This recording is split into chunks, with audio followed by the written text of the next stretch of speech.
मेरी खुद की गोली होगी, मौत भी मेरी होगी और गोली भी मेरी होगी। इतिहास के उन पन्नों को खोलेंगे जो आज से पहले शायद कभी नहीं खुले। आज हम बात करेंगे हमारे अमर शहीद चंद्रशेखर आज़ाद जी के जीवन के बारे में। पहले ऐसा सवाल किसी बच्चे ने नहीं करा कि मैं आज़ाद हूँ, आज़ाद था, आज़ाद रहूँगा। उसके लिए उन्होंने क्या क्या किया। क्या बच्चा चंद्रशेखर आज़ाद जी की तरह वो भी आखिरी में ये कहते मैं ज़िंदगी भर अब आज़ाद रहूँगा। कैसे अपने मित्रों को सुरक्षित रखना है, चाहे वो काकोरी एक्शन में हो या सांडर्स हत्याकांड में हो, कि भगत सिंह सुखदेव राजगुरु को एक सिपाही दौड़ा पीछे लेकिन वो आगे आकर के खड़े हो गए। कि हमारे पास सबसे कीमती हमारी जवानी होती है, वो भी उन्होंने इस देश को दे दी। जवाहरलाल नेहरू, हाँ, उनका भी मुखबरी में कुछ फाइल में से तभी हटा दिए गए थे। ईश्वर फेथ का विषय है या लॉजिक का?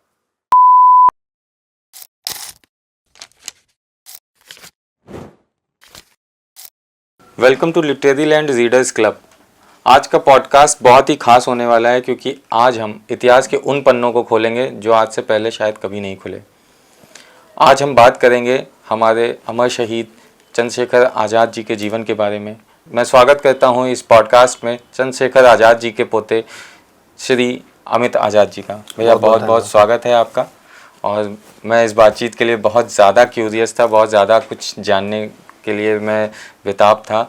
सबसे पहले तो मैं ये जानना चाहूँगा भैया कि आज का जो सिनेरियो है, आज हर आदमी अपने लिए काम कर रहा है, ग्लोबलाइजेशन है, आदमी सक्सेस और अचीवमेंट को केवल पैसे से नापता है। उस समय आपने किसी और प्रोफेशन में ना जाकर सोशल सर्विस चुनी, आपकी क्या कहानी है? देखिए, आपने जो सवाल किया है सीधा सीधा उसका जवाब यही है, क्योंकि हम जिनका आदर्श जिनको मानते हैं, हम सभी लोग, आप भी या जो सुन रहे हैं हमारे दर्शक, और चूँकि मैं जिस परिवार से हूँ, बल्कि मैं तो ये भी कहता हूँ यदि मैं आम व्यक्ति भी होता, परिवार से नहीं भी होता, तो हर एक उस व्यक्ति को देश के लिए अपना कुछ कीमती समय ज़रूर निकालना चाहिए। ठीक, बिल्कुल सही बात।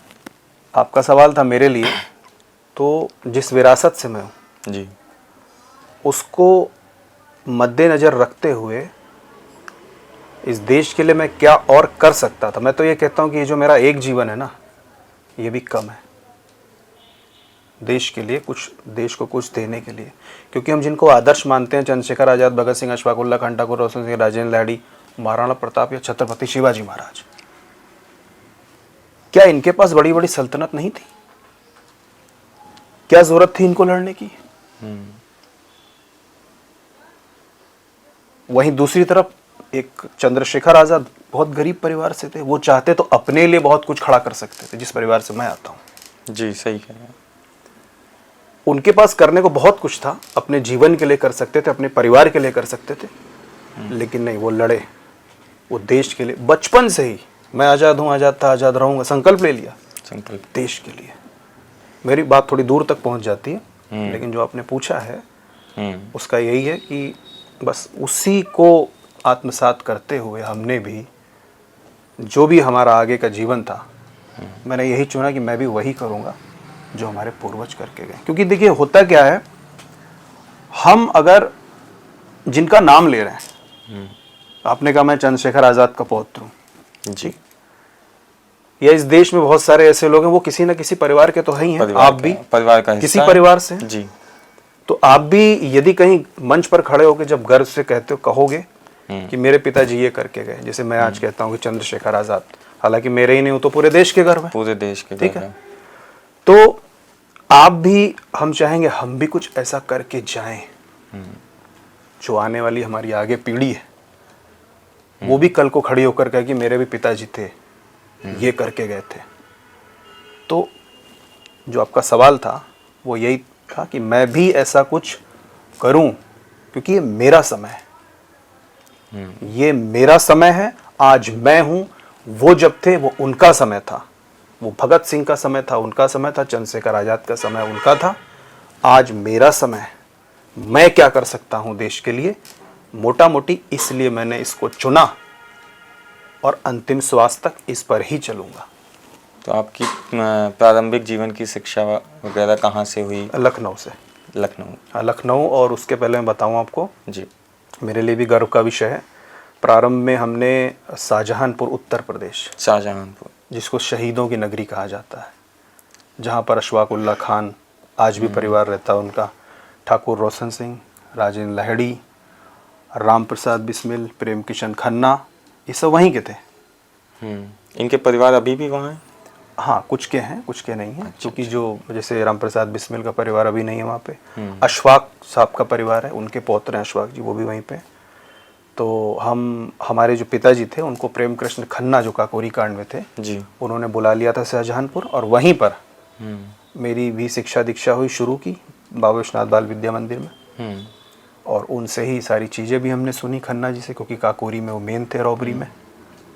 और वहाँ से फिर हम लखनऊ आ गए, बाकी की शिक्षा वहाँ हुई, बाकी फिर और भी आगे की सब वहीं पर हुई लखनऊ में।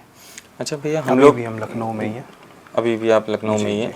ये जो आपने कहा कि गौरवान्वित महसूस करते हैं, तो ये जो संस्था है जो 100 साल से भी ज़्यादा पुरानी हो चुकी है, ये हमने इतिहास में पढ़ा है कि ये पहले एचआरए थी, फिर ये एचएसआरए बनी, आज ये वापस से एचआरए है, तो इसकी क्या पृष्ठभूमि है? देखिए, एचआरए मैं कह सकता हूँ बड़े गर्व से कि एचआरए जो संगठन है, देश का इकलौता एक ऐसा संगठन था जिसे ब्रिटिश हुकूमत कांपती थी। कोई भी ऐसा संगठन आज तक नहीं बना जिससे ब्रिटिश हुकूमत की सत्ता उनको अपनी हिलती नजर आती थी। एक ही संगठन था, उन्होंने बैन भी कर दिया था इसको। हाँ, आतंकवादी संगठन घोषित कर दिया था। आतंकवादी संगठन जी। एचआरए पहले अनुशीलन समिति इसका नाम था। ये बेसिकली बंगाल से आई, बंगाल से आई थी, जानते होंगे आप, बंगाल से आई। फिर इसको सचिंद्रनाथ सान्याल ने अपनी कमान में लिया। फिर उन्होंने इसका नाम हिंदुस्तान रिपब्लिकन आर्मी रखा, और फिर हिंदुस्तान रिपब्लिकन आर्मी बाद में 1921 में हिंदुस्तान रिपब्लिकन एसोसिएशन बनी, जब चंद्रशेखर आज़ाद शामिल हुए। उसके बाद जब भगत सिंह जी शामिल हुए, फिर वो एचएसआरए हुई, सोशलिस्ट रिपब्लिकन एसोसिएशन।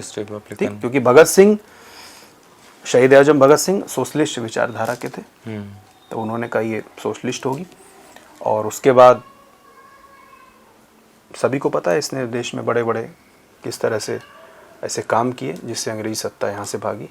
तो ये एचआरए का इतिहास है।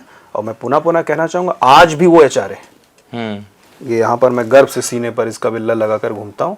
और देश में, पूरे देश में, चाहे वो महाराष्ट्र हो, चाहे वो हरियाणा हो, चाहे वो दिल्ली हो, चाहे वो मध्य प्रदेश हो, चाहे वो राजस्थान हो, इधर उत्तर भारत और उधर बेंगलोर और केरला, हमने नॉन पॉलिटिकल रूप से इसमें लोगों को जोड़ कर रखा है। कम लोग हैं, क्योंकि तब भी एचआरए में बहुत कम लोग थे। 17 लोगों ने काकोरी कांड कर दिया था। 17 लोगों ने सांडर सत्याकांड एचआरए ने करा। सब एचआरए के सदस्य थे। वो बात अलग है कि भगत सिंह जी का नाम इसमें रणजीत होता था, चंद्रशेखर आजाद जी का नाम बलराज होता था, ऐसे ऐसे करके थे। अच्छा, तो जैसे आपने पूरे हिंदुस्तान,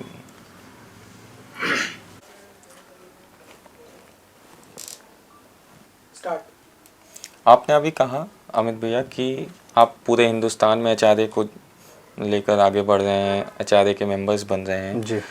तो जब आप इस क्रांति की अलग को जलाते हैं पूरे हिंदुस्तान में, तो उस क्रांति शब्द से आपका क्या तात्पर्य है? आप उस क्रांति शब्द से को किस तरह लेते हैं? देखिए, क्रांति शब्द, जब हमारे ये क्रांतिकारी भी थे,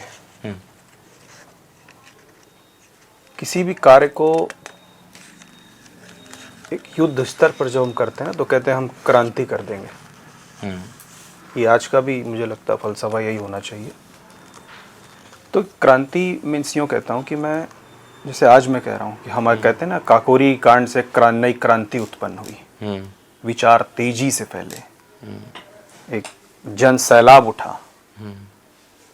कहते हैं ना, हम किसी काम को एक क्रांतिकारी तरीके से करेंगे, हमारी योजनाएं यूथ के साथ मिल करके हम करेंगे, तो एक क्रांतिकारी तरीका होता है काम करने के तरीकों। एक कोई काम हम बहुत धीमे धीमे भी कर सकते हैं, धीमे धीमे भी, बहुत शिथिलता से भी कर सकते हैं, लेकिन जब हम कहते हैं हम इसको क्रांतिकारी तरीके से करना पड़ेगा, एक बहुत बड़ा कोई आंदोलन बन जाता है, तब हम उसे कहते हैं कि ये, जैसे कई क्रांतियां हमारे देश में हुई हैं, सभी को पता होगा, जैसे आज़ादी की लड़ाई भी क्रांति थी, तो इसको भी मैं क्रांतिकारी तरीके से, जैसे क्रांतिकारियों ने देश को आज़ाद कराया था, तो हमारी जो एचआरए है उसको भी मैं जन जन के बीच ले जा रहा हूँ और ये बताता हूँ कि इसमें कभी चंद्रशेखर आज़ाद और भगत सिंह इस एचआरए में जुड़े हुए थे। तो उन सबका एक कर्तव्य होना चाहिए कि हम भी इसमें जुड़ें, क्योंकि एचआरए नॉन पॉलिटिकल है, नॉन पॉलिटिकल है। और अभी मैं महाराष्ट्र के अंदर लगभग 15 स्कूलों में गया। 15 स्कूलों में जाकर उन बच्चों को मैंने बताया, और ये मुझे अफसोस की बात थी कि वहाँ पर बच्चे चंद्रशेखर आज़ाद जी को नहीं जान रहे थे, भगत सिंह जी को नहीं जान रहे थे। तो हमें उस क्रांति नाम का शब्द इस्तेमाल करना पड़ता है, हम क्रांतिकारी तरीके से करेंगे। इस साल में अगर हम पुराने 12 मार्च को उठाकर देखें, 2025 के 12 मार्च को जी, और इस 2026 के 12 मार्च में जो मेरी यात्रा है वो 1,60,000 किलोमीटर की है। 1,60,000 किलोमीटर, 1,60,000 किलोमीटर की है। और उस 1,60,000 की यात्रा में मैं कितने दिन लखनऊ में रहा या कितने दिन घर में रहा मैं खुद जानता हूँ, शायद 5 दिन भी नहीं। तो हमारे काम करने का जो तरीका है, जो तीव्रता है, जो ज्वाला है, जो उसमें जुनून है, उसी को क्रांति कहा जाता है कि हम क्रांतिकारी तरीके से करेंगे कोई भी काम, हम किस जुनून से कर रहे हैं।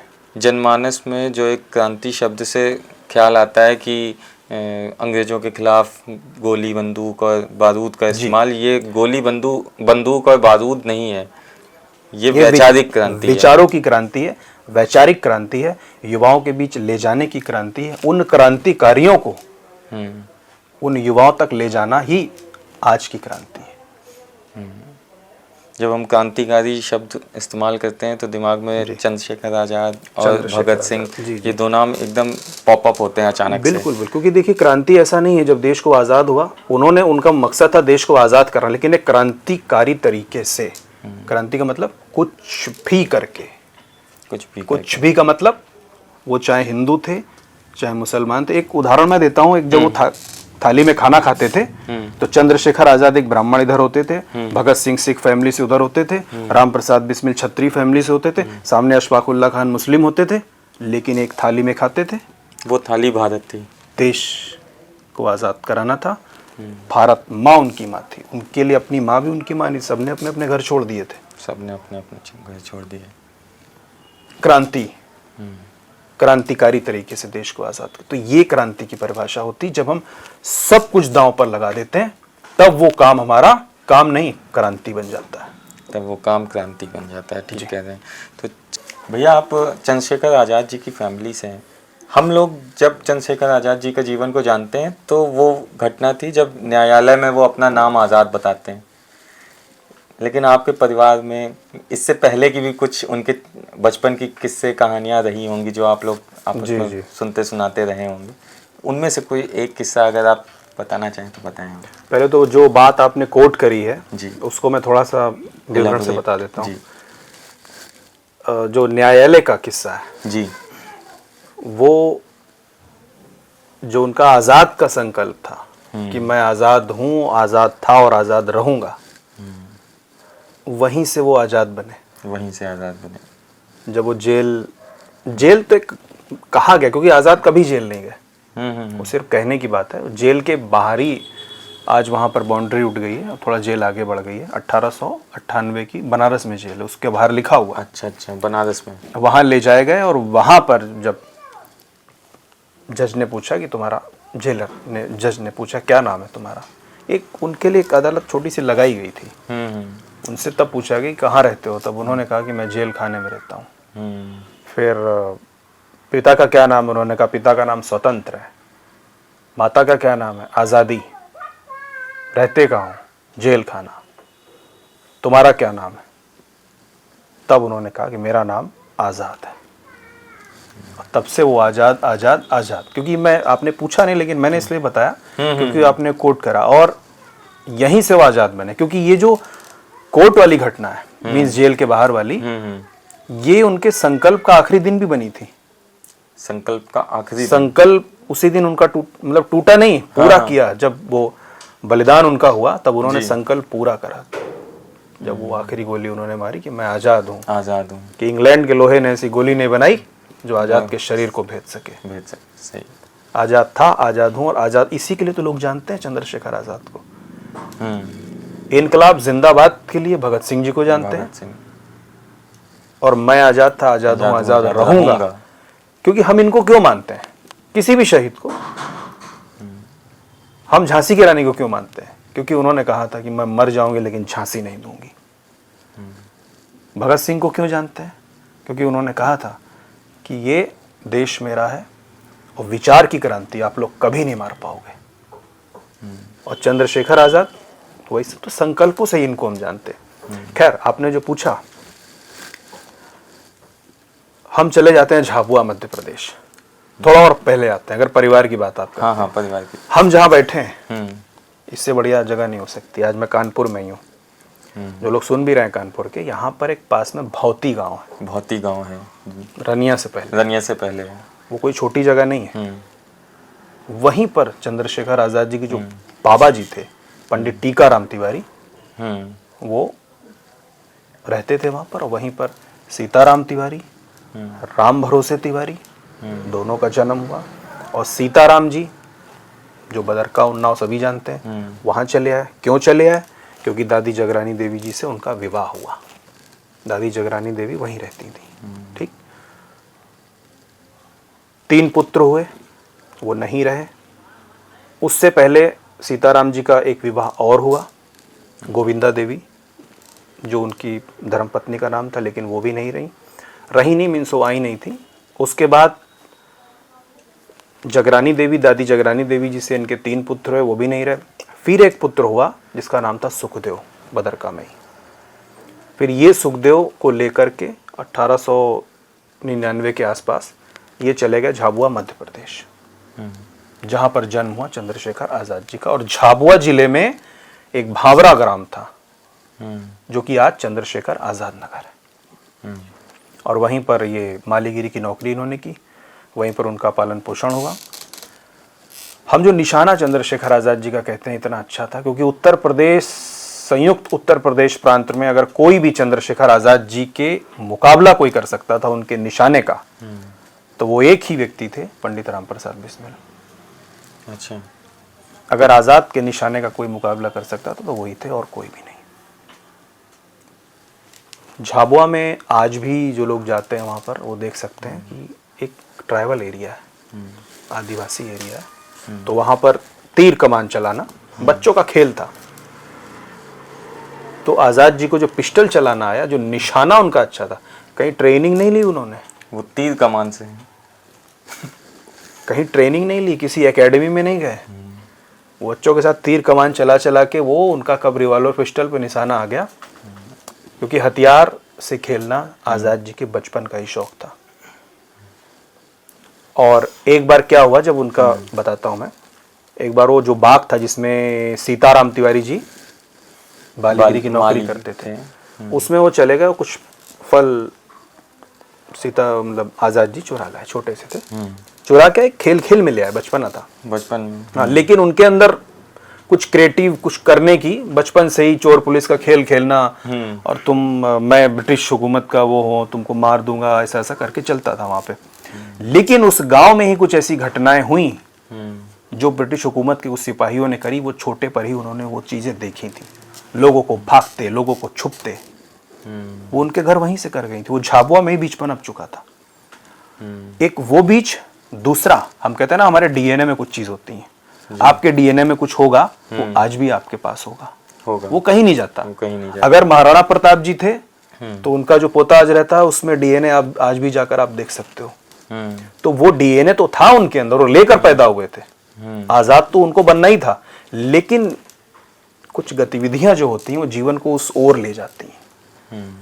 हम कहते हैं ना, ये जो थे ये लोग, ये ईश्वर के अवतार थे।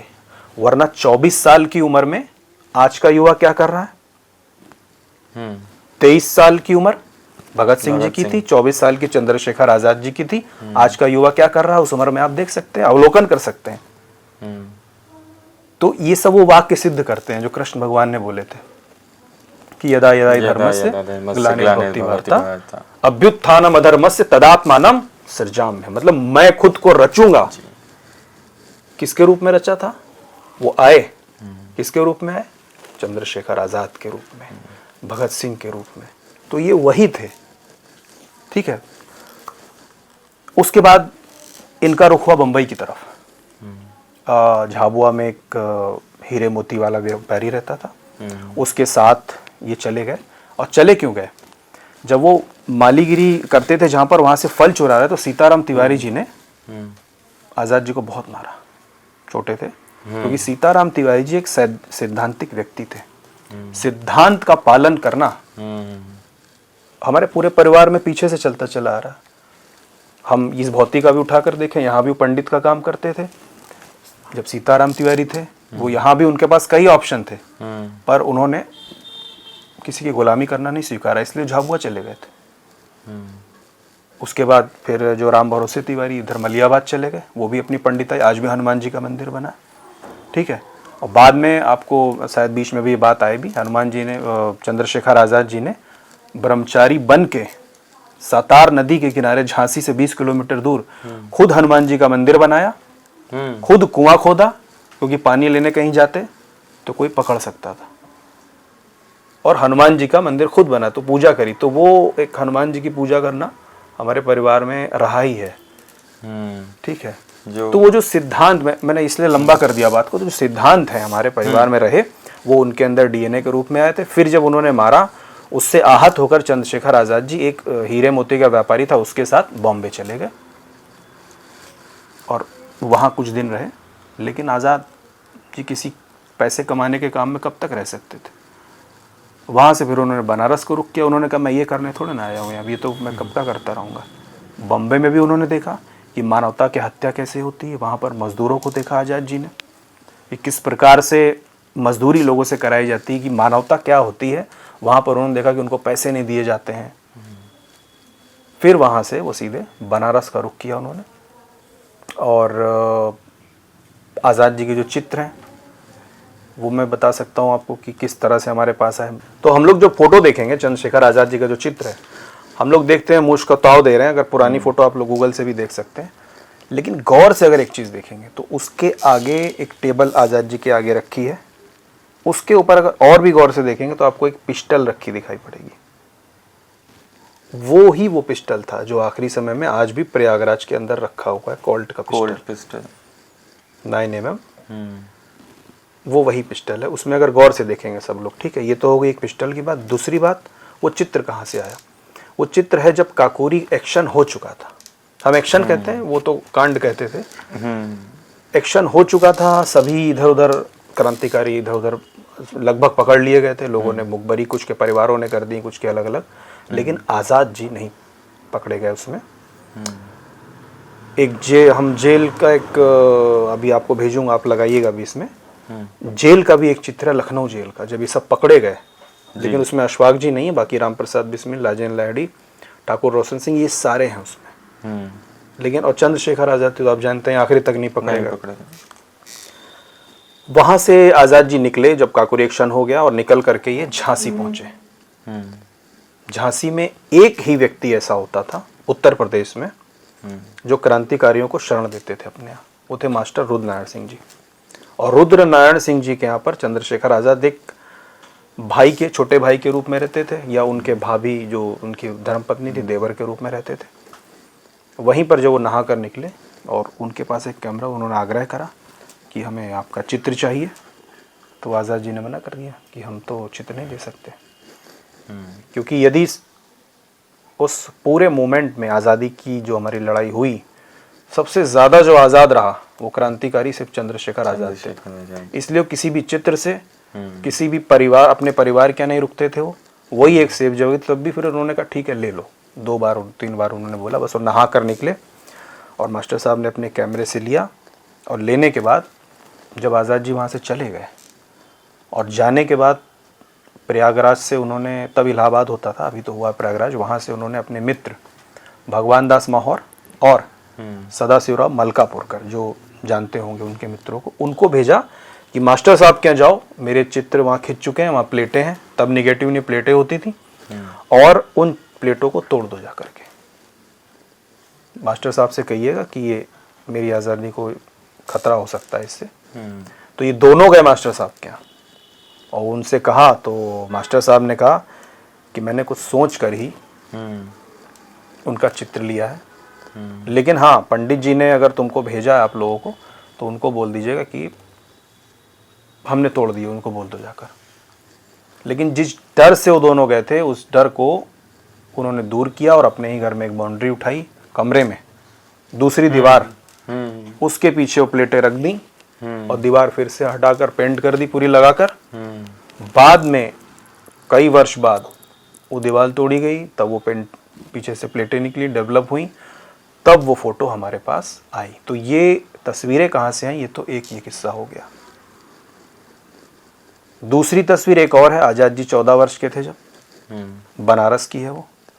उनके फूफा शिव विनायक मिश्रा जी थे, उनके यहाँ की है वो, चरखे के साथ खड़े हैं, वो भी गूगल पर अवेलेबल है। एक और है जिसमें लोग कह देते हैं कि चंद्रशेखर आज़ाद जी का परिवार है, वो परिवार नहीं है, वो मास्टर साहब की वाइफ बैठी है, धर्मपत्नी उनकी, आगे 2 बच्चे खड़े हुए हैं। तो जो 2 बच्चे खड़े हैं उसमें से एक तभी कुछ साल बाद नहीं रहा था, जो एक दोनों लड़कियां हैं मास्टर साहब की, और वो सिंह थे, ठाकुर थे। तो जो एक लड़की है उसकी लड़की उनकी आज उसी घर में झांसी के, मतलब उनका जो बेटा है वो रहता है आज भी, और वो घर आज भी एज इट इज़ है। ये हो गया। और बाकी चंद्रशेखर आज़ाद जी की और कोई हम अगर बातें करेंगे शायद उनका बहुत बड़ा एक, मैं आपको एक और किस्सा बताता हूँ। एक बार चंद्रशेखर आज़ाद जी, चूँकि इनका काम था छुपना छुपाना, ये लड़ाई इतनी आसान नहीं थी, छुपना छुपाना, तो छुपते छुपते एक गांव में गई और गांव में एक घर था, गरीब घर, इन्होंने वहाँ आश्रय लिया रात में। वो जानते थे क्रांतिकारी, उन्होंने कहा ठीक है आप सो जाओ। ये रात में सो गए, सर्दियों के दिन थे। तो वो माँ और बेटी बात कर रहे थे कि शादी कैसे होगी, उसकी शादी को लेकर बातचीत चल रही थी कि इतने पैसे हैं उतने पैसे हैं। और आज़ाद जी को जब इन लोगों ने देखा सवेरे उठ के, तो आज़ाद जी वहाँ पर नहीं थे, और उस जहाँ लेटे थे उसके नीचे जो भी इनके पास पैसे थे वो रख कर ये चुपचाप चले गए वहाँ से, कि उस बेटी को ये उसकी शादी में कुछ 1000 रुपए थे वो, आज के साथ वो लाखों करोड़ों रुपए होते हैं, तब के 1000 उसको काम आएंगे। दूसरा एक और किस्सा बताता हूँ आपको। चंद्रशेखर आज़ाद जी के रिश्तेदार पहुँचे कटरा। कटरा पहुँचकर उन्होंने कहा कि तुम्हारे माँ बाप वहाँ पर रोजी रोटी के लिए तरस रहे हैं, उनके पास खाने को नहीं, और तुम यहाँ देशभक्ति का राग लाप रहे हो। तब चंद्रशेखर आज़ाद जी ने अपना अंगोछा खोला, अंगोछे में वो पिस्टल बांध के रखते थे, अंगोछे को ढीला किया, पिस्टल निकाली और पिस्टल को 2 बार क्लिक करा, 2 कॉर्टेज निकल कर गिरे। उन्होंने कहा द्विवेदी जी ये दोनों उठा लीजिए, अपने माँ बाप को मैं यही दे सकता हूँ, इससे ज़्यादा मेरे पास कुछ नहीं देने के लिए। तो ये थे चंद्रशेखर आज़ाद, जिनके उसूल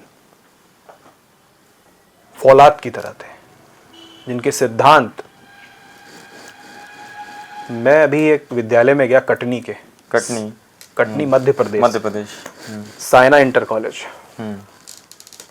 वहाँ एक मैंने बच्चों को बताई चीज़ें, तो एक छोटी सी बच्ची खड़ी हुई और उस बच्ची ने मुझे कहा कि आपने ये सब चीज़ बताई अभी, पर उसका मोटा मोटा एक सवाल था कि हम क्या सीखें आज़ाद जी से। मतलब अभी वो बच्ची बहुत चीज़ें नहीं समझ रही दुनिया में। उसने कहा मतलब मैं क्या सीखूं कि चंद्रशेखर आज़ाद जी ने इतना कुछ करा। तो बड़ा अच्छा लगा, क्योंकि इससे पहले ऐसा सवाल किसी बच्चे ने नहीं करा। और ये बात भी सही है। क्या वो आज का बच्चा, क्या वो भगत सिंह जी की तरह फांसी चढ़ जाएगा? नहीं चढ़ेगा। क्या बच्चा चंद्रशेखर आज़ाद जी की तरह वो भी आखिरी में ये कह दे मैं जिंदगी भर अब आज़ाद रहूंगा? या वो लड़ते लड़ते शहीद हो? लेकिन उस बच्चे को मैंने यही कहा कि तुमको चंद्रशेखर आज़ाद जी से अगर सीखना है कुछ, तो तुम ये सीखना कि उन्होंने अपने संकल्प को जिंदगी भर कैसे पाला आखिरी तक, जब तक उनकी सांस नहीं निकल गई। उनका जो संकल्प था कि मैं आज़ाद हूँ, आज़ाद था, आज़ाद रहूंगा, उसके लिए उन्होंने क्या क्या किया। हमारे संकल्प अलग अलग हो सकते हैं, लेकिन निभाया कैसे जाता है ये चंद्रशेखर आज़ाद बताते हैं, ये उनकी कहानियां बताती हैं। कैसे अपने मित्रों को सुरक्षित रखना है, चाहे वो काकोरी एक्शन में हो या सांडर्स हत्याकांड में हो, कि भगत सिंह सुखदेव राजगुरु को एक सिपाही दौड़ा पीछे, लेकिन वो आगे आकर के खड़े हो गए कि तुम इनके पीछे नहीं जा सकते। कैसे मित्रता निभानी है, कैसे बलिदान देना है, कैसे अपने माँ बाप के लिए दो उन्होंने खोखले गिरा दिए, कारतूस गिरा दिए कि ले जाओ। ये त्याग क्या कोई माँ बाप अपने छोड़ सकता है? नहीं छोड़ेगा। तो वो त्याग हमें सीखना है, वो संकल्प कैसे निभाना है 14 साल की उम्र में जो लिया वो सीखना है। और जो भगत सिंह जी थे उनसे ये सीखना है कि कैसे हम देश के लिए, आज तक का रिकॉर्डेड सबसे लंबा जो अनशन था वो भगत सिंह जी का 56 दिनों का। 56 दिनों का। तो ये हमें सीखना। तो आजकल के बच्चों को उनसे उनके संकल्प क्या थे, उसके लिए वो कैसे लड़ मरे, अपनी जवानी न्यौछावर कर दी, क्योंकि हमारे पास सबसे कीमती हमारी जवानी होती है, वो भी उन्होंने इस देश को दे दी। आजकल तो कोई पेन भी देता है ना, वो कहता भाई जाना नहीं, पहले मुझे देकर जाओ इसको। सही बात है। तो ये हमारे बच्चों को, इसके माध्यम से मैं कह रहा हूँ कि यूथ को, युवाओं को, बच्चों को उनसे ये सीखना है कि कैसे कैसे किस प्रारूप से उन्होंने देश को आज़ाद कराया, और क्या उनके संकल्प थे, क्या उनके सिद्धांत थे, क्या उनका करेज था, वो हमें सीखना है। वो हमारे रास्ते, हमारे लिए कंक्रीट एक रास्ता बना करके गए, उस पर हमें अपने संकल्पों के साथ चलना है आगे। यही हमारा उद्देश्य होना चाहिए। और एक चीज़ और ध्यान देनी चाहिए युवाओं को, मेरे हिसाब से मुझे लगता है कि बिल्कुल उस उम्र में इतनी समझ थी कि हमें संकल्प किसे बनाना है। आजकल एक जो समस्या है कि कम उम्र में लोग रिलेशनशिप में आ जाते हैं बच्चे, और उस चीज़ को इतना हाइप दे देते हैं कि जैसे और कुछ उनके जीवन में है ही नहीं। उस संकल्प को बनाने के लिए जो उसके पीछे का निर्णय हो, उसके लिए समझ भी होनी चाहिए। समझ तो मैंने कहा, देखिए उनके डीएनए में थी, और दूसरा परिस्थितियों ने दी, क्योंकि जो परिस्थितियां होती हैं वो हमें बताती हैं क्या करना है। क्योंकि तब परिस्थिति थी ब्रिटिश गवर्नमेंट। सही बात है। ब्रिटिश गवर्नमेंट की आंखों की किरकिरी थे चंद्रशेखर आजाद और भगत सिंह भी, जिसमें चंद्रशेखर आजाद सबसे ज्यादा, क्योंकि पकड़ में ही नहीं आ रहे थे। और पकड़ में ना आना, और उसके बाद भी कुछ ऐसे काम करते रहना कि कहीं कोई अफसर मर गया, कहीं सांडर्स मर गया। भगत सिंह सुखदेव जी तो बाद में पकड़ लिए गए थे, क्योंकि पकड़े क्या गए थे, वो खुद गए थे। हाँ, खुद गए थे, लेकिन अरेस्ट हुए। वो चाहते तो वहां से, तो उनको एक शांति, भाई ये तीनों तो है मेरे पास, लेकिन आजाद अभी भी नहीं है। ठीक है। सही। तो उनका क्रांति का तरीका अलग था, आजाद जी का अलग था। तो वो ही करेज हमें सीखना। आजाद जी ने असहयोग आंदोलन के दौरान अपनी जो स्कूली शिक्षा थी वो छोड़ दी थी। जी। सरकारी स्कूल में पढ़ते थे, वो छोड़ दी थी। शिक्षा के प्रति क्या दृष्टिकोण था? कुछ ऐसी बातें कहीं आपको मिली कि उन्होंने कहा हो, कुछ चर्चाएं की हो, शिक्षा कितनी ज़रूरी है, शिक्षा कैसी होनी चाहिए? देखिए, शिक्षा के लिए चंद्रशेखर आज़ाद जी की तो दादी जगरानी देवी थी, हम लोग की मीन्स दादी जी, जो उनकी माता जी थी, वो ये चाहती थी कि संस्कृत पढ़ें, संस्कृत सीखें। क्योंकि हमारे परिवार में शुरू से, जैसे नाम से भी मैंने कहा, टीकाराम तिवारी, फिर राम भरोसे तिवारी, फिर सीताराम तिवारी, पूरा रामायण के नाम पर सब चला। फिर आज भी महावीर प्रसाद तिवारी, अंजनी तिवारी, लक्ष्मण तिवारी, है ना, ऐसे चला। तो वो जो नाम थे, इसीलिए उन्होंने कहा, ये जैसे हमारे पंडिताई होती थी, वही चाहती थी कि ये भी संस्कृत पढ़े, सीखे। इसलिए उन्होंने ही उनको, जब वो बम्बई जा रहे थे तभी उन्होंने कह दिया था कि संस्कृत तुमको सीखनी सीखनी। तो बॉम्बे से सीधे एक बार झाबुआ आए, फिर वो बनारस गए और काशी में उन्होंने एडमिशन ले लिया संस्कृत के लिए। हाँ, लेकिन एक संयोग रहा कि कुछ लोग पढ़ाई लिखाई के लिए नहीं जन्मे थे, उनकी शिक्षा अधूरी छूट गई। जो किस्सा मैंने बताया था आपको भी, वो असहयोग आंदोलन में बाहर बैठे हुए थे, सब अहिंसा के पुजारी वहाँ थे काफ़ी, और सब तो पीछे हट गए, ये तो नहीं हटे। इन्होंने उठाया पत्थर और खींच करके मारा, और वो सिपाही फिर जेल में ले गया, जो किस्सा मैंने अभी बताया था आपको, जो आज़ाद बने। ठीक। तो वहीं से उनकी वो संस्कृत की शिक्षा भी रुक गई।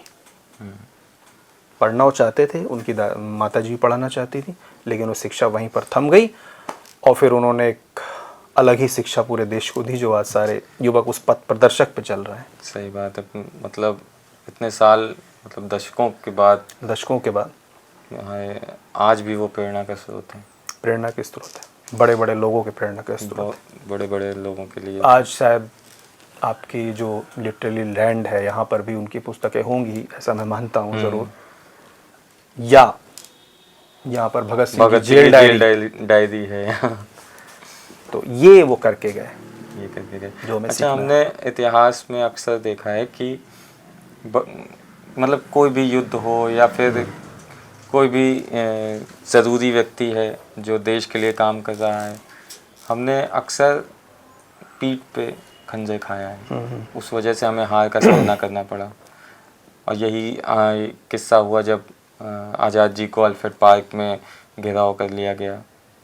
तो उसके पीछे की क्या स्टोरी थी? देखिए, मैंने अभी आपसे कहा था जब काकोरी का जिक्र हो रहा था जी, काकोरी उत्तर प्रदेश की वो घटना थी जिसमें सभी क्रांतिकारी पकड़े गए, लगभग चंद्रशेखर आज़ाद और अशफाक जी को छोड़कर। कैसे पकड़े गए मैंने बीच में जिक्र किया था। उसमें कुछ परिवारों ने भी मुखबरी करी थी। उन कुछ मित्रों ने करी। ठीक है, चंद्रशेखर आज़ाद जी भी उसी का शिकार बने। वरना आज़ाद को पकड़ने वाला कोई था ही नहीं, क्योंकि बहरूपिया भी बन जाते थे तुरंत। तो कभी पगड़ी वगड़ी बांध लेना, कभी धोती वोती बांध लेना और अलग अलग तरह के महात्मा के कपड़े पहन लेना, तो उनको पकड़ना बड़ा मुश्किल था।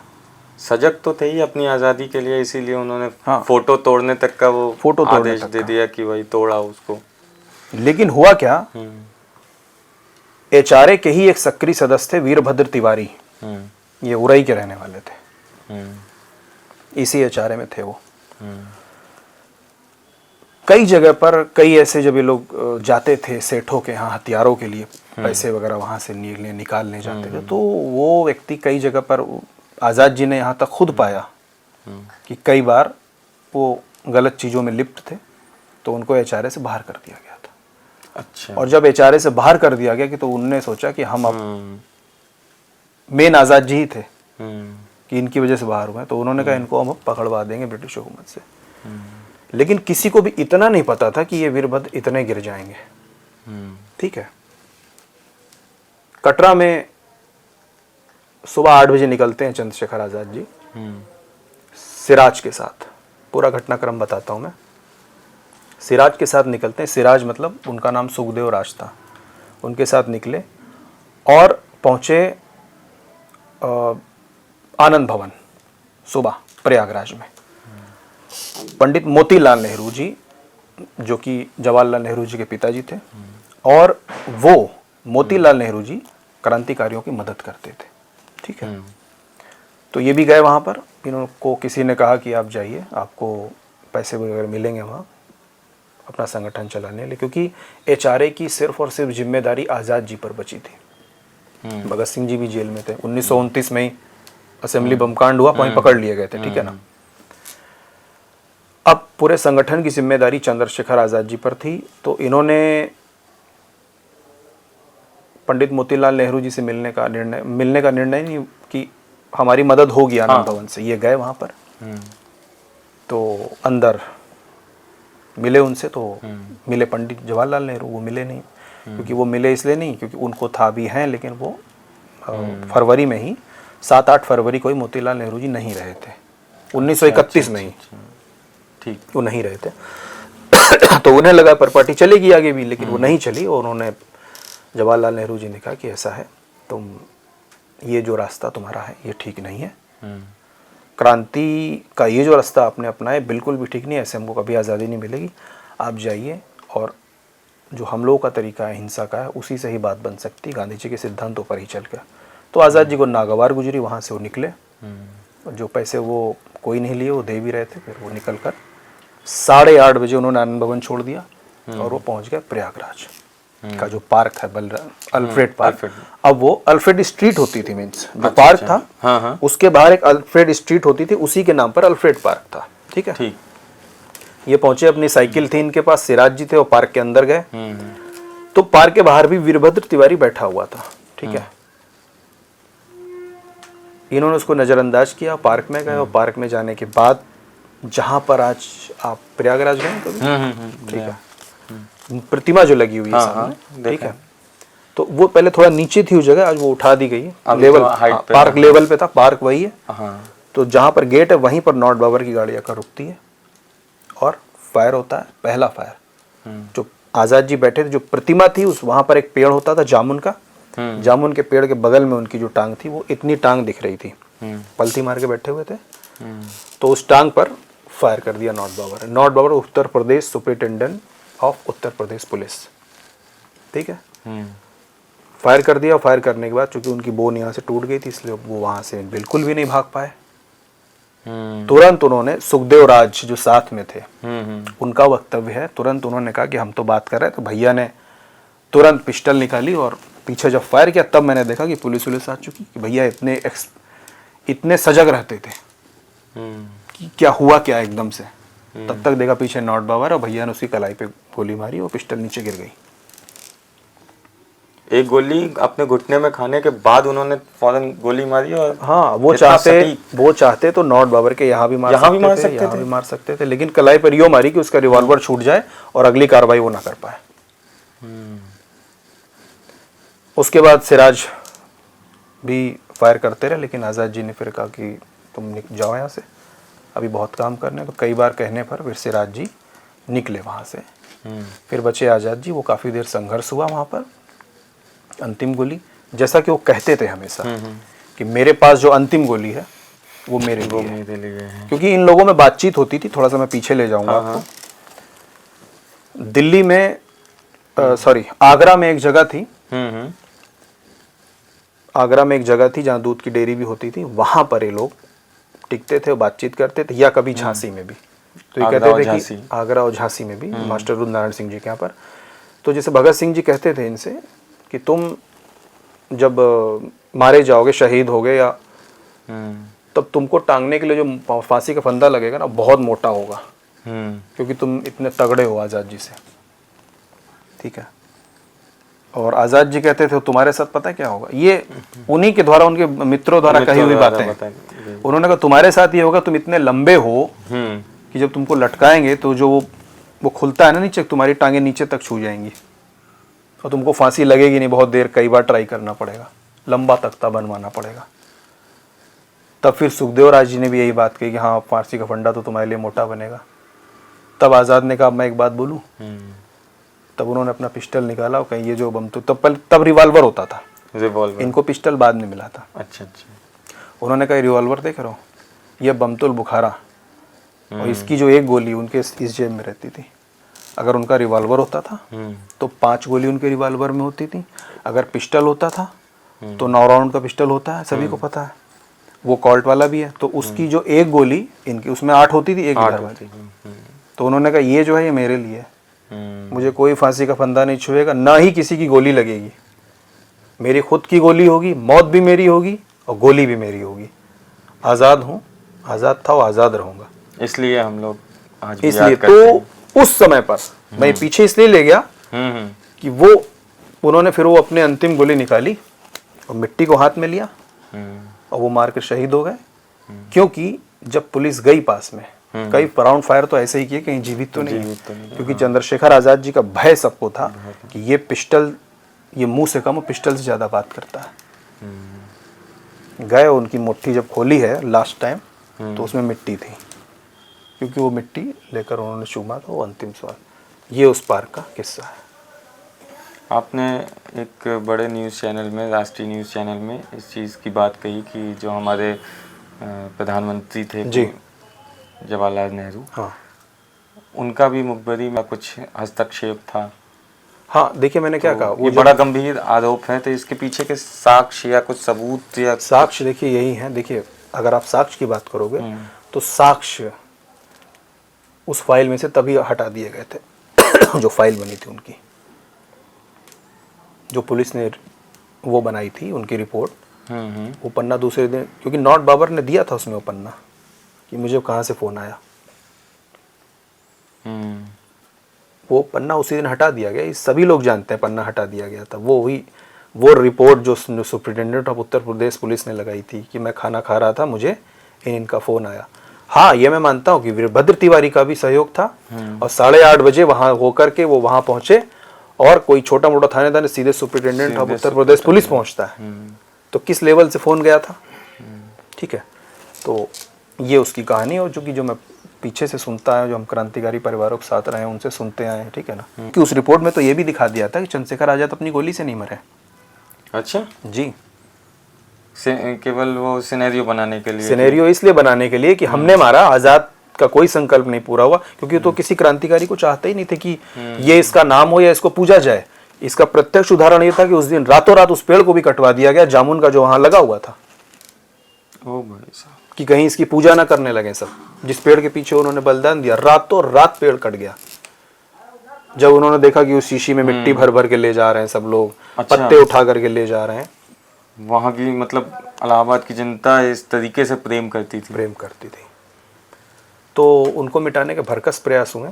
जब क्रांतिकारियों की बात होती है, गणेश शंकर विद्यार्थी हमारे कानपुर के, भगत सिंह, ये कुछ नाम हैं जो हमारे दिमाग में तुरंत आ जाते हैं, लेकिन बहुत से ऐसे नाम हैं जो अभी तक शायद हमारे बीच में उजागर नहीं हुए हैं। तो हम कैसे जानकारी उनके विषय में पा सकते हैं कि हमारे शहर के क्रांतिकारी कौन थे, हमारे गांव के क्रांतिकारी कौन थे? देखिए, इसमें मैं एक मोटी मोटी बात बोलना चाहूँगा कि 7,32,000 क्रांतिकारी। 7,32,000, ये बहुत बड़ा एक रिकॉर्ड है। 7,32,000 क्रांतिकारियों का बलिदान हुआ, तब ब्रिटिश हुकूमत यहाँ से गई है, जिसमें हमने 1857 से लेकर के सारे क्रांतिकारी उसमें इंक्लूड है। मैं कहता हूँ ना, हम 1-2 क्रांतिकारियों को तो जानते हैं, लेकिन हम जैसे हम जब नाम भी लेते हैं, शहीद चंद्रशेखर आज़ाद, शफाकुल्लाह खान ठाकुर, रोशन राजेंद्र लाहिड़ी, भगत सिंह, राम प्रसाद बिस्मिल, लेकिन हम उन 7,32,000 क्रांतिकारियों को नहीं जानते हैं। मैं आज भी अपनी यात्राओं के दौरान उन गाँवों में जाता हूँ, वहाँ एक आदमी उजाकर बोलता है मेरे भी दादा थे। हमने कहा तामपत्र है, तामपत्र नहीं है, लेकिन थे। उस समय भी हमारे देश के साथ छल किया गया। जो पीछे की सरकार हमारे यहाँ थी अभी, उसने क्या किया कि उनके जो लोग थे जेलों में, वो चाहे चोरी में गए, डाके में गए, उन सबको तामपत्र बांट दिए गए। जो वास्तव में थे उनको कुछ दिया ही नहीं गया। कई ऐसे परिवारों से हमें मिला, उन्होंने कहा कि हमारे दादा भी थे। हमने कहा है तामपत्र? नहीं, वो तो नहीं है।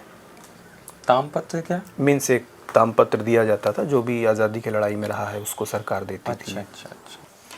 भैया, भारत में कई महिला क्रांतिकारी भी रहीं, उनके बारे में उनकी क्या स्थिति थी? कौन कौन सी ऐसी महिला क्रांतिकारी हैं जिनको हमें जानना चाहिए, हम नहीं जानते हैं? और एक क्वेश्चन और इसमें ऐड करूँगा कि आजकल लड़कियों की स्थिति, जो कई सारे केसेस आते हैं कि रेप के, छेड़छाड़ के, तो अपने रोल मॉडल के तौर पे किन महिला क्रांतिकारियों को, लड़कियों को लेना चाहिए, अपना रोल मॉडल बनाना चाहिए? क्योंकि हीरो हीरोइनों को रोल मॉडल लोग जल्दी बना लेते हैं जी। एक्चुअल जो हीरोज हैं उनको लोग फॉर ग्रांटेड लेते हैं और भूल जाते हैं अक्सर। देखिए, हमारे देश में जो महिला का दर्जा है वो वेदों में दिया गया है, मनुस्मृति में भी दिया गया है कि जहाँ पर महिला होती वहीं पर देवता निवास करते हैं। ठीक है। आपने कहा किस क्रांतिकारी महिला को, जो आज की महिलाएं, वो आदर्श बना सकती हैं? सभी जानते हैं कि सबसे पहले 1857 की लड़ाई में झांसी की रानी लक्ष्मीबाई जी थी, जिन्होंने अपना परिवार, अपनी विरासत, सब कुछ दांव पर लगा दिया, लेकिन अंग्रेजों से पीछे नहीं हटी। वो भी चाहती तो छोड़ देती, ठीक है हम तुम्हारे मित्र बन गए, ठीक है, राजकाज मिल ही जाता, उन्हें मिल जाता, बहुतों को मिला। आज सत्ता में है उनके परिवार के लोग जिन्होंने उनके साथ धोखा किया। ग्वालियर भाई, उन्होंने तो कह दिया, झांसी की रानी उनके पास भी गई, वो तात्या टोपे के पास भी गई, वो सारे राजाओं के, इधर कालपी, कानपुर, कालपी आगे सब होते हुए, ग्वालियर होते हुए, वो जब ग्वालियर पहुंची तो उन्होंने मना कर दिया। तात्या टोपे का क्या हुआ सभी जानते हैं, उन्होंने भी उनका साथ दिया था झांसी की रानी का, नहीं रहे वो। उनका भी झांसी की रानी के मुंह पर तलवार लगी, वो कट गया जब वो लड़ी अंतिम सांस तक, लेकिन बिकी नहीं। एक महिला होकर इतना बड़ा जज्बा था उनके अंदर, वो लड़ी, वो चाहती तो कहती ठीक है हम भी तुम्हारे मित्र हैं, ठीक है। दुर्गा भाभी, क्या हम भूल सकते हैं ऐसी महिलाओं को? हम नहीं भूल सकते। सांडर सत्याकांड के बाद जब भगत सिंह और सुखदेव पहुंचे स्टेशन पर, तो ये था कि हम निकलें कैसे यहां से, जाएं तो जाएं कहां, कैसे जाएंगे। तब वहां पर आजाद जी बाल ब्रह्मचारी का भेष बनाया उन्होंने, और दुर्गा भाभी जी ने भगत सिंह जी की धर्म पत्नी का उन्होंने कपड़े रखे ऐसे पहने कि लगे उनकी वाइफ है, और भगत सिंह ने अपने हैट पहना ताकि विदेशी लगे तो कोई ये मत जाने कि इंडियन है। हथियार कहाँ ले जाएं अब, उनके पास हथियार भी थे। तब दुर्गा भाभी ने कहा हम है ना हथियार के लिए, और हथियार उन्होंने अपने अंदर कपड़ों में, अपने नीचे सब यहाँ जांघों में बांधे, अपनी साड़ी के नीचे पिस्टल, रिवॉल्वर, ग्रेनेड। आप जानते ग्रेनेड फट जाता तो क्या होता, लेकिन ग्रेनेड, अब आप ये भी कहो ग्रेनेड उनके पास क्यों, क्योंकि जो उनके पतिदेव थे भगवती चरण वोहरा, ये हमें जानना बहुत जरूरी है, क्योंकि भगवती चरण वोहरा ही एक ऐसे व्यक्ति थे, आजादी की उस मोमेंट के समय जितने भी बम बनते थे एचआरए के लोगों के लिए, भगवती चरण वोहरा ही बनाते थे। हालांकि उनकी बाद में उन्हीं के हाथ में बम फटने से मौत भी हो गई, वो एक इंसिडेंट के लिए बम ही तैयार कर रहे थे। तो दुर्गा भाभी ने हथियार बांध के उनको मथुरा भेजा, आजाद जी चले आए झांसी। जिस दिन भगवती चरण वोहरा के हाथ में बम फटा, उनसे ये भी कहा गया कि रोना मत, क्योंकि तुम रोगी तो जो विलाप की आवाज होगी चारों तरफ, ये हमें पकड़वा देगी। तो आंसू तक वो अपने पी गए, वो रोई भी नहीं। बहुत बड़ी बात। तो ये महिलाएं हैं हमारे जो क्रांति की जनक रहीं, और वही हमारी आदर्श होनी चाहिए, उन्हें ये रोल मॉडल बनाया जाना चाहिए। मैं, अगर हम पार्टी की बात ना करें तो मैं इंदिरा गांधी जी का भी समर्थन करता हूँ इस विषय में। एक सशक्त प्रधानमंत्री की भूमिका उन्होंने निभाई थी। हम अगर पार्टी की बात मत करें, वो होनी चाहिए। क्या उनके परिवार के लोग आज वैसे हैं? शायद नहीं है, मैं तो नहीं मानता। वो सशक्त महिला होनी चाहिए थी। वो उनकी, आप धोती जाकर देखो, गोलियां खाई थी। विषय बहुत लंबे हैं किस लिए चली क्या है, लेकिन निर्णय लेने में सक्षम, बहुत बड़े निर्णय लिए उन्होंने। बिल्कुल।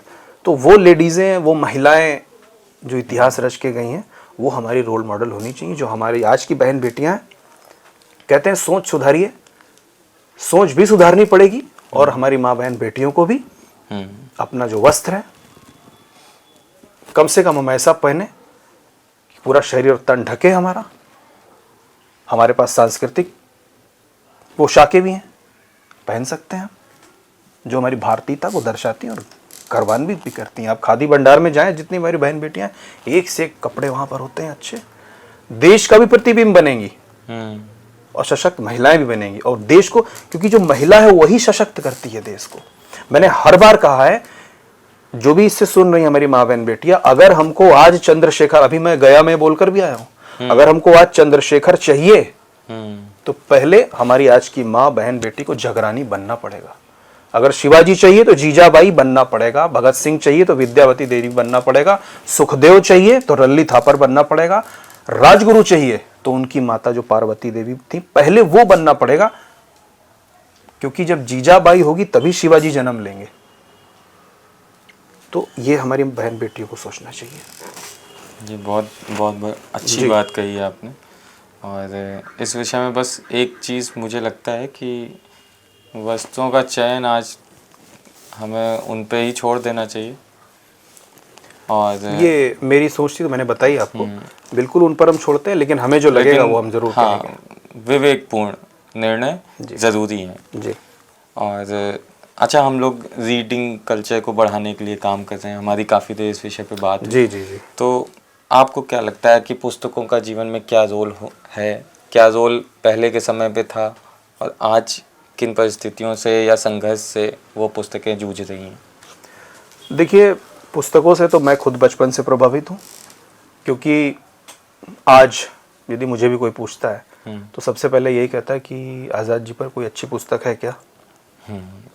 तो मैं कहता हूँ हाँ है, अग्निपुंज हैं, आज़ाद जी के दो गद्दार साथी हैं, या आज़ाद जी पर भिन्न भिन्न पुस्तकें हैं, या और भी हमारे क्रांतिकारी। हम कैसे जानते हैं उनके बारे में? पुस्तकों के बारे में जानते हैं। हम अपने उपनिषद कैसे जानते हैं? हम गीता को कैसे जानते हैं? हम महाभारत को कैसे जानते हैं? हम रामचरितमानस को कैसे जानते हैं? पुस्तक से जानते हैं। पुस्तक से जानते हैं। बहुत बड़ा एक ज्ञान का माध्यम है। हम जो भी आज शिक्षा ग्रहण कर रहे हैं विद्यालयों से, वो पुस्तकों के माध्यम से। लेकिन जो आपका लिटरली लैंड है, आप लोग जो शिक्षा पर काम कर रहे हैं, वो जिस दिन हमें पहले ही दिन पता चला, मुझे बहुत खुशी हुई, क्योंकि पुस्तकों से मैं देखता हूँ यूथ भी पुस्तकों पे जा रहा है। स्टॉलों पर मैं देखता हूँ खड़ा, अलग अलग पुस्तकें जो यूथ है, चाहे वो बहन बेटियां हैं या बच्चे हैं, पढ़ रहे हैं, लेकिन उस तरह से नहीं जो पहले एक ऑरा होता था पुस्तकों को लेकर के। तो ये सजगता हमें करनी पड़ेगी, चाहे वो ई बुक पर आए या वो प्रत्यक्ष रूप से हो या परोक्ष रूप से हो। पुस्तकें, क्योंकि देखिए पुस्तक मात्र एक कागज का टुकड़ा नहीं है, ये इसमें अनुभव है, इसमें हमारी विरासत है, इसमें हमारे पूर्वजों के द्वारा जो रचा गया है वो इतिहास पुस्तक में छुपा है। पुस्तक मात्र एक पुस्तक नहीं है, पुस्तक हमारा जीवन है। स्वामी दयानंद सरस्वती ने एक पुस्तक ही पढ़ी थी, उसके बाद वो सत्यार्थ प्रकाश उन्होंने लिख दिया था। जो सत्यार्थ प्रकाश स्वामी दयानंद सरस्वती जी ने लिखा आज हमारे पास है, और सब उससे क्रांति के अलग जगाते हैं।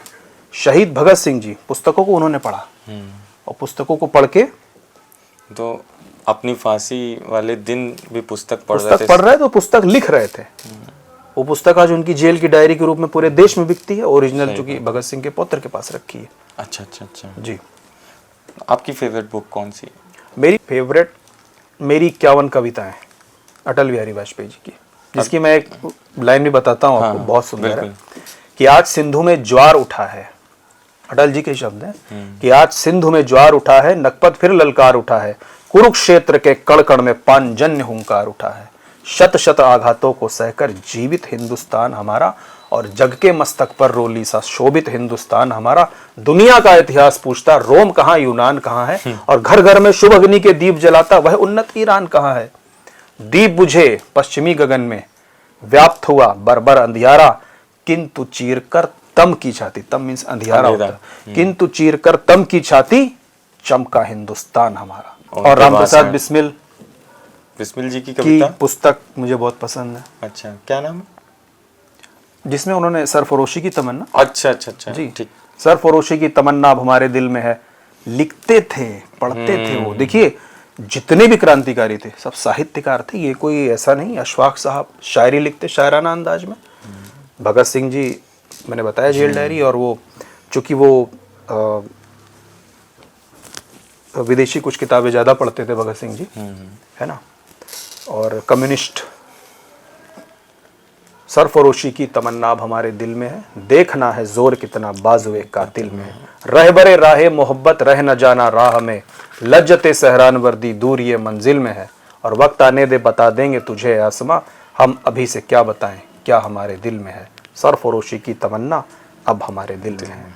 क्या बात है। तो आगे भी सुनिए अगर आपको अच्छा लगा। ना हिले है ना वलवले है ना अरमानों की भीड़ है, बस वतन पर मिट जाने की तमन्ना दिले बिस्मिल में है, और आज मक्तल में है कातिल कह रहा है बार बार, क्या तमन्ना है शहादत भी किसी के दिल में है। ऐ शहीदो मुल्क मिल्लत मैं तेरे ऊपर निसार, और अब तेरी हिम्मत का चर्चा, तेरी हिम्मत का चर्चा गैर की महफिल में है। सरफरोशी की तमन्ना अब हमारे दिल में है। बहुत खूबसूरत। बुक रीडिंग कल्चर जो है जी, कहीं ना कहीं कुछ लोग हैं, एक ऐसा वर्ग है जो इसको एक आउटडेटेड कल्चर की तरीके लेता है, तो उनके लिए क्या मैसेज? देखिए आउटडेटेड कल्चर जो वो कह रहे हैं, शायद वो आज के वातावरण में चीजें फिट नहीं हो पा रही, ऐसा उनको लग रहा है। ये उनकी अपनी सोच है। हमारे जैसे पुस्तक प्रेमी आज भी जब भी समय मिलता है तो भाग के किताब को पढ़ते हैं। मुझे समय नहीं मिल पाता, वो बात अलग है नहीं, लेकिन वो आउटडेटेड कभी नहीं हो सकता, क्योंकि हमारा जो इतिहास है, जो विरासत है, वो हम कहाँ पर पढ़ेंगे। आप एक मोबाइल में वीडियो पढ़ेंगे, मोबाइल में सुनेंगे, वो बात अलग होगी, लेकिन जब बुक पे पढ़ेंगे, जैसा कि आपने बताया, जब हम टेक्स्ट को पढ़ते हैं, शब्द को पढ़ते हैं, तो हमारे दिमाग को क्रिएटिविटी बढ़ाती है। मैं अगर एक आपके सामने उदाहरण देता हूँ, अगर मुझे कहीं पर जाना है और कुछ बातें मुझे देखनी है, कि शायद, हालांकि मैं पढ़ के नहीं बोलता हूँ, लेकिन कुछ पॉइंट मुझे नोट करने हैं और मैं इसमें लिख लेता हूँ टाइप करके, बोल के, शायद मुझे नहीं याद रहेंगे, लेकिन वही मेरे कागज पर अगर लिख लिया मैंने, तो वो कागज ही देखने की जरूरत नहीं पड़ती मैं दोबारा, तो याद हो जाते हैं। तो ये लिखने और पढ़ने का ये तजुर्बा होता है। तो हमारे यूथ को निश्चित रूप से आपका जो लिटरली लैंड की जो पहल है बहुत अच्छी है, कॉन्सेप्ट आपके पास है, कंटेंट आपके पास है बहुत दमदार। यूथ को आगे कैसे ले जाना है पुस्तकों के माध्यम से, इसके लिए मैं स्वयं आपको बहुत बहुत शुभकामना देता हूँ। बहुत बहुत शुक्रिया। मुझे अच्छा लगा है कॉन्सेप्ट। हम लोग अपने मिशन वन मोर पेज के थ्रू लोगों को मोटिवेट कर रहे हैं कि आप बहुत ज़्यादा ना पढ़िए, आपको चेंजेस देखने हैं लाइफ में, आप रात में 1 पेज पढ़ के सोइए, या रात में किताब पढ़ते पढ़ते सो जाइए। आपको एक दिन में पता चल जाएगा कि किताबों की क्या महत्व है, किताबों का की क्या भूमिका है, क्योंकि आपको इतनी बेहतरीन नींद आएगी जो आपकी नींद फ़ोन ने ख़राब कर दी है। अमेजिंग। हम लोग कोशिश करते हैं कि वन मोर पेज में ज़्यादा से ज़्यादा लोग जुड़ें। आप जहाँ भी, जिस भी शहर में हैं, जिस भी गांव में हैं, आप एक अपनी पसंद की किताब उठाइए और 1 पेज पढ़ के सोइए। तो भैया कुछ रैंडम पिक्स हैं क्वेश्चंस की, जी जी, जो हमारे रीडर्स क्लब के मेंबर की तरफ से आई हैं। तो आपके लिए ईश्वर फेथ का विषय है या लॉजिक का? फेथ। क्या बिना ईश्वर में विश्वास किए कोई व्यक्ति एथिकल और राष्ट्रवादी हो सकता है? राष्ट्रवादी हो सकता है, एथिकल नहीं। तो राष्ट्रवादी हो सकता है, ये कह सकता हूँ। ठीक है। अगर साइंस और फेथ में कॉन्फ्लिक्ट हो तो आप किसे चुनेंगे? साइंस। क्या कभी ऐसा लगा कि फेथ जो है वो डिफिकल्ट सिचुएशन से खुद को बचा लेने का एक तरीका बन जाए हो? नहीं, ऐसा नहीं। अच्छा, अब एक यस और नो सेशन चलाते हैं। मैं क्वेश्चन पढ़ूंगा, आप उसमें यस और नो में सिर्फ बस। यस और नो? हाँ, ठीक। तो क्या आइडियोलॉजी इंसान को बाइस्ड बना देती है? नहीं। क्या रिलीजन के बिना भी सोसाइटी मोजल रह सकती है? रह सकती है। क्या हिस्ट्री का इस्तेमाल आज पॉलिटिक्स में किया जा रहा है? किया जा रहा है 110%। क्या यूथ ज़्यादा इमोशनल डिसीजंस लेते हैं बजाय लॉजिकल के? यस। क्या सोशल मीडिया ने नेशनलिज्म को मजबूत किया है? यस। क्या कुछ और क्वेश्चंस भी आए थे जी। उसमें आप अपना मत भी दे सकते हैं कि आप एग्री हैं या डिसएग्री हैं, कि जैसे स्ट्रॉन्ग लीडरशिप जो है वो डेमोक्रेसी के लिए ज़्यादा इम्पोर्टेंट होती है? होती है, बिल्कुल, ये परम सत्य है, था और रहेगा। फेथ और लॉजिक हमेशा टकराते हैं? हमेशा टकराएंगे। कोई ऐसा बीच का रास्ता नहीं हो सकता उनके लिए? बीच का रास्ता तो मुझे नहीं लगता, ये टकराव रहेगा हमेशा, और किसे क्या चुनना है वो लोगों पर निर्भर करता है। बुक्स आज भी सोशल मीडिया से ज़्यादा पावरफुल है? हमेशा रहेंगी। रिवॉल्यूशन आज भी पॉसिबल है, बस उसका तरीका बदल गया है। जी। और एक लास्ट क्वेश्चन और है इसमें कि हर इंसान को समय के साथ अपनी आइडियोलॉजी बदल देनी चाहिए? बिल्कुल बदलनी चाहिए, पर सिद्धांत नहीं बदलना चाहिए। थोड़ा सा एग्जांपल देके समझाएंगे तो व्यूअर्स को ज़्यादा अच्छे से समझ में आएगा।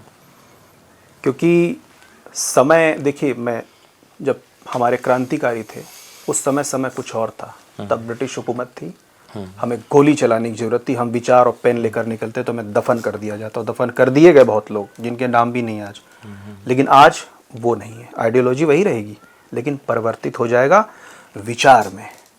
हम विचार, जैसे आप ये चला रहे हैं पूरा लिटरली लैंड पूरा, ये हमारे विचार पहुंचाने की बात कर रहे हैं जी।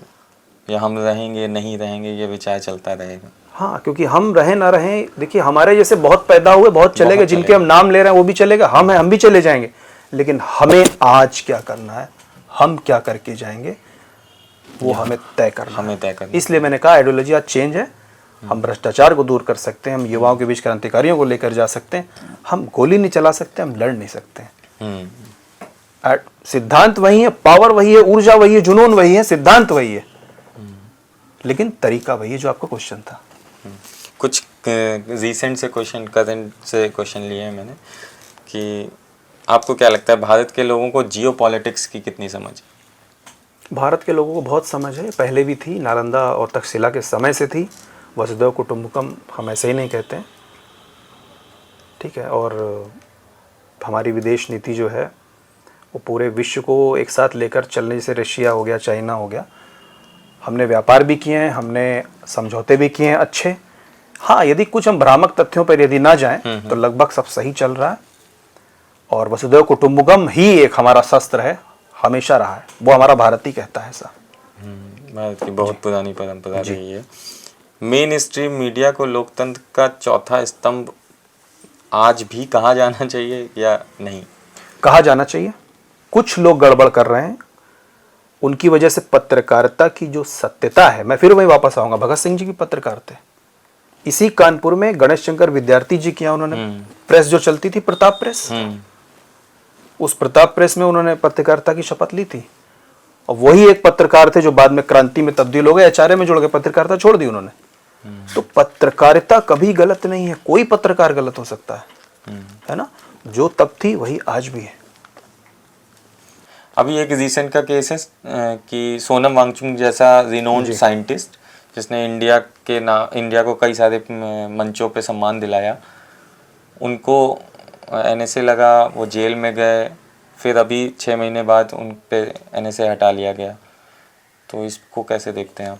देखिए, ये कुछ हमारे देश के समाज सेवक हैं और मैं कहता हूँ सरकारों से मेरी अपील है, पूरी जांच के बाद इन पर कोई भी एक्ट लगाना चाहिए और इनको जेल में डालना चाहिए। और दूसरी बात, हमारे देश में समाज सेवक बहुत कम है, देश के लिए बहुत कम लोग करने वाले निकल रहे हैं। तो कम से कम ऐसे लोगों को सरकार को बहुत सोच समझकर उनको टच करना चाहिए, पूरी जांच करनी चाहिए, तब उनको जेल में डालें। क्योंकि हमारे देश को ज़रूरत है ऐसे क्रांतिकारी लोगों की जो कुछ कर रहे हैं, समाज के लिए कुछ देना चाह रहे हैं अपने, जिनका आप नाम ले रहे हैं, उन्होंने बहुत कुछ किया है देश के लिए और आज भी वो एक दूरगामी इलाके के लिए बहुत कुछ कर रहे हैं। तो मैं उनको समर्थन देता हूँ अपना। एक लास्ट क्वेश्चन से मैं एंड करूँगा कि HRA जो आप संस्था आगे चला रहे हैं, इसका अपकमिंग प्लान क्या है? आगे HRA क्या करना चाह रही है? देखिए, HRA का जो अपकमिंग प्लान है, एक तो स्मारक बनाना सबसे बड़ा पहला। कहाँ पे? लखनऊ में, काकोरी में जी, जिसमें कि 151 फीट की प्रतिमा है और छत्रपति शिवाजी महाराज जी से लेकर के महाराणा प्रताप, झांसी की रानी, भगत सिंह, सुखदेव, राजगुरु राम प्रसाद बिस्मिल, असंख्य क्रांतिकारियों की बारे में सारी जानकारी है 10 एकड़ में पूरी, ताकि आने वाली जो हमारी भावी नस्ल है वो देखे जी। दूसरा, जो आप लिटरली जो लैंड आपका ये चल रहा है, जो कॉन्सेप्ट है, जी, हम भी आगे ये मैकाले की शिक्षा पद्धति को इस देश से हटाने के लिए